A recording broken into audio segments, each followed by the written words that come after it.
Hello everyone. So in lesson number 16, we will see how to control an LED using web page. After that, we will see what is IoT cloud. So here we will see how to make simple HTML web page and how to control an LED which is connected to ESP8266 using that web page.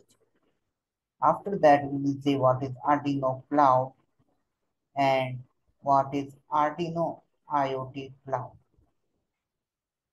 That's it for today's video. Bye.